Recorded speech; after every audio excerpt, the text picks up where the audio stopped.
এখন আমরা ক্লাস 8-এর রায় মার্টিনের প্রশ্নবিচিত্রা বই থেকে সংস্কৃতর 5 নম্বর স্কুলটা সলভ করব। তোমরা দেখতে থাকো।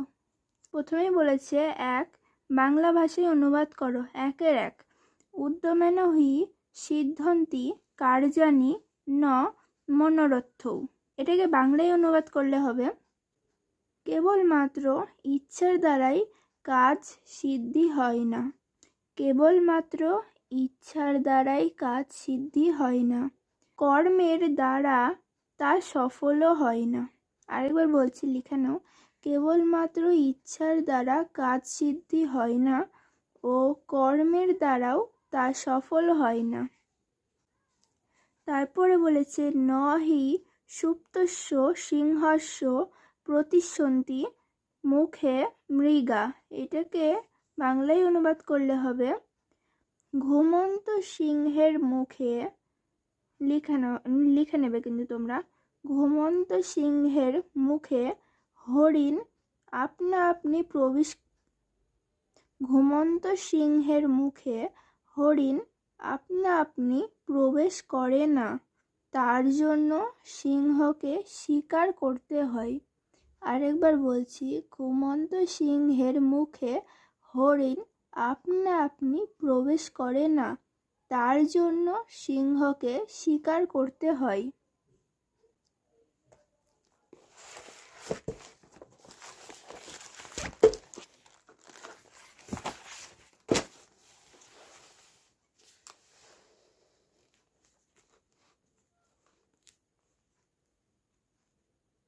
তারপরে দেখো 1-2 মানবা তেষাং সুখার্থ নগর সভ্যতাং স্থাপয়ন্তি অনেন তে প্রত্যয়ং যত্র তত্র বৃক্ষচ্ছেদনং কুর্বন্তি অভ্রং লিহ প্রাসাদশ্চ নির্মায় জলাশয়ন মৃত্তিকাভি পূরণং কুর্বন্তি। এটাকে বাংলায় অনুবাদ করলে হবে মানুষেরা তাদের সুখের জন্য শহর সভ্যতা স্থাপন করে। আরেকবার বলছি, মানুষেরা তাদের সুখের জন্য শহর সভ্যতা স্থাপন করে। এর ফলে তারা প্রতিদিন যেখানে সেখানে গাছ কেটে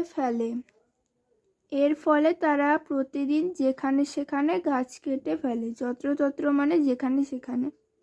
তারপরে আকাশচুম্বী অট্টালিকা নির্মাণের জন্য জলাশয়গুলোকে মাটি দিয়ে ভরাট করতে হবে বা করে। আরেকবার বলছি, আকাশচুম্বী অট্টালিকা নির্মাণের জন্য জলাশয়গুলোকে মাটি দিয়ে ভরাট করতে হবে। 1-3 রয়েছে তত শীঘ্রন্নে স্নায়ু বন্ধনে দ্রুত মুত পতিতেন ধনুষা হদি মিত্রে দীর্ঘরাব পঞ্চত্বং গত। এটার বাংলা মানে হবে তারপর দ্রুত গতিতে ধনুক থেকে নির্গত হওয়া বাণ বন্ধুর হৃদয়ে বিদ্ধ হলে দীর্ঘরাব মারা গেল। আরেকবার বলছি, তারপর দ্রুত গতিতে ধনুক নির্গত হওয়া বাণ বন্ধুর হৃদয়ে গিয়ে বিদ্ধ হলো, দীর্ঘরাব মারা গেল। তারপর বলেছি সংস্কৃত ভাষায় অনুবাদ করো সর্বদা সুখী হও। 1 নম্বরে রয়েছে। 2 নম্বরে আছে কাহারও সঙ্গে বিবাদ করা উচিত নয়। 3 নম্বরে হয়েছে পড়াশোনাতে যত্নবান হও। এই 3টেকে সংস্কৃতে অনুবাদ করলে হবে দেখো সর্বদা সুখী হও, এটাকে সংস্কৃত অনুবাদ করলে হবে সর্বদা সুখী ভব। তারপর রয়েছে 2 কাহারও সঙ্গে বিবাদ করা উচিত নয়, এটাকে সংস্কৃত অনুবাদ করলে হবে কেন সহ বিবাদং ন কর্তব্যম। তারপরে 3 রয়েছে পড়াশোনাতেও যত্নবান হও, এটাকে সংস্কৃত অনুবাদ করলে হবে অধ্যয়ন সাবধাত ভব। তারপর 3 রয়েছে প্রার্থনা বোঝাতে ধাতুর কোন বিভক্তি প্রয়োগ করা হয়, এটা হবে লোট।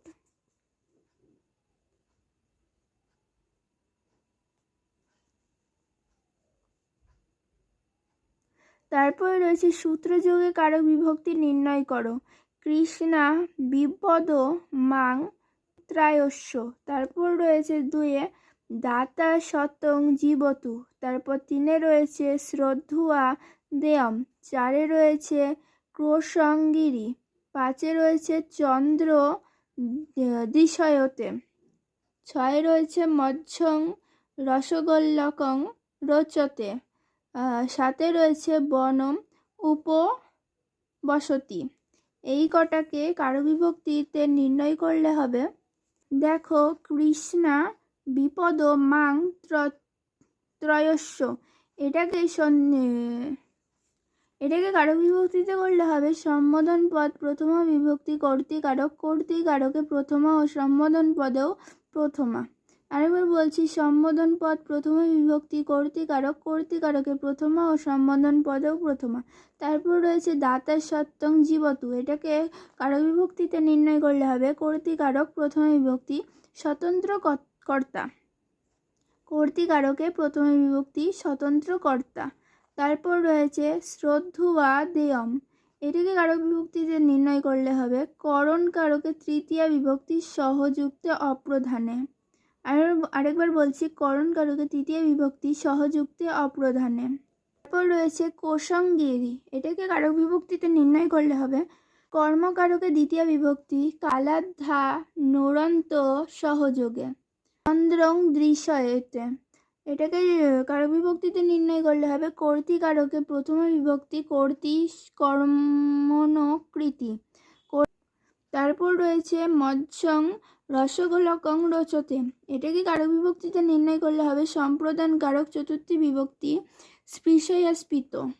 তারপর রয়েছে বনম উপবসতি, এটাকে কারক বিভক্তিতে নির্ণয় করলে হবে অধিকরণ কারক সপ্তমী বিভক্তি যস্য চ ভাবেন ভাবলক্ষণম।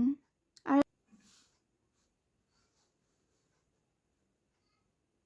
বিধুরাজতে স্বগচ্ছতি মুনিরত্র নিরগ। বিদ্যুরাজ্যতে, থেকে সন্ধি বিচ্ছেদ করলে হবে বিদ্যুযুক্ত রাজতে। 2-এ রয়েছে স্বগচ্ছতি, এটাকে সন্ধি বিচ্ছেদ করলে হবে সমযুক্ত গচ্ছতি। তারপর 3-এ রয়েছে মুনিরত্র, এটাকে সন্ধি বিচ্ছেদ করলে হবে মুনিযুক্ত অত্র। তারপর রয়েছে নিরগ, এটাকে সন্ধি বিচ্ছেদ করলে হবে নিযুক্ত রোগ। রয়েছে 6 শব্দরূপ ও ধাতুরূপ নির্ণয় করো। 6-এর 1 বদ ধাতুর লোট প্রথম পুরুষ বহুবচন, এটা হবে বদন্তু।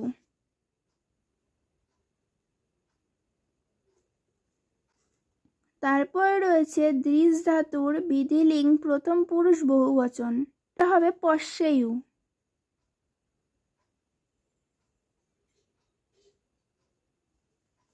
তারপর রয়েছে দা ধাতুর লোট মধ্যম পুরুষ একবচন, এটা হবে দেহি।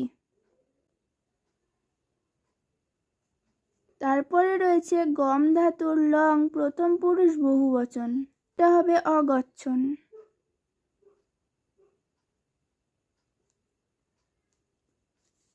তারপরে রয়েছে স্থা ধাতুর বিধিলিঙ্গ উত্তম পুরুষ দ্বিবচন, এটা হবে তিষ্ঠেব।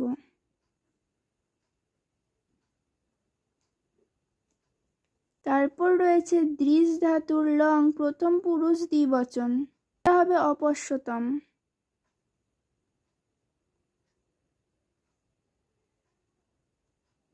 তারপর রয়েছে শেপ ধাতুর লিট মধ্যম পুরুষ বহুবচন, এটা হবে সেবিষ্যদ্ধে।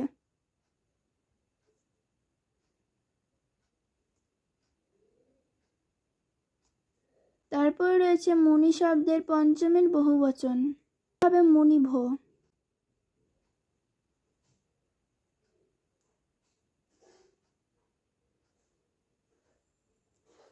তারপর রয়েছে রাজন শব্দের সপ্তমীর একবচন, এটা হবে রাজনী।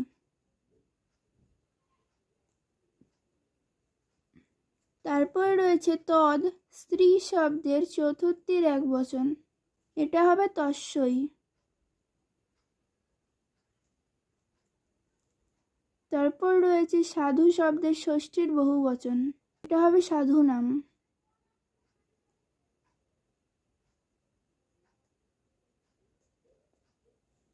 তারপর রয়েছে বাড়ি শব্দের তৃতীয়ার বহুবচন, এটা হবে বাড়িভ্যি।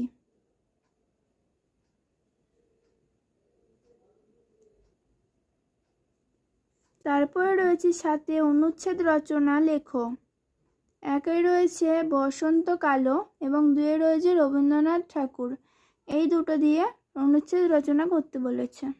বসন্তকাল দিয়ে অনুচ্ছেদ রচনা করলে হবে ফাল্গুন মাসস্য প্রথম দিবসারভ্য চৈত্র মাসস্য অন্তিম দিবসং যাবং বসন্তকালস্য স্থিতি অতীতে ঋত্বিক কুজনেন বসন্তস্য শুভাগমনম সূচ্যতে বসন্তকালে মধুরং গুজন্ত পুষ্পাৎ পুষ্পান্তরং ব্রজতি বসন্ত সমাগমে সর্বে হর্ষোৎফুল্লা ভবন্তি অস্মিন্নেব্য কালে রাজা সুরত দুর্গাপূজমকরোৎ অত ইয়ং পুজো বাসন্তী পূজতি নামনা পরিচিতা নাতিশীতোষ্ণতা সর্বতা পরিভগত্যাং প্রকৃতে শোভবর্ধনকারী অয়ম ঋতুরাজ ইতি অভিধীয়তে।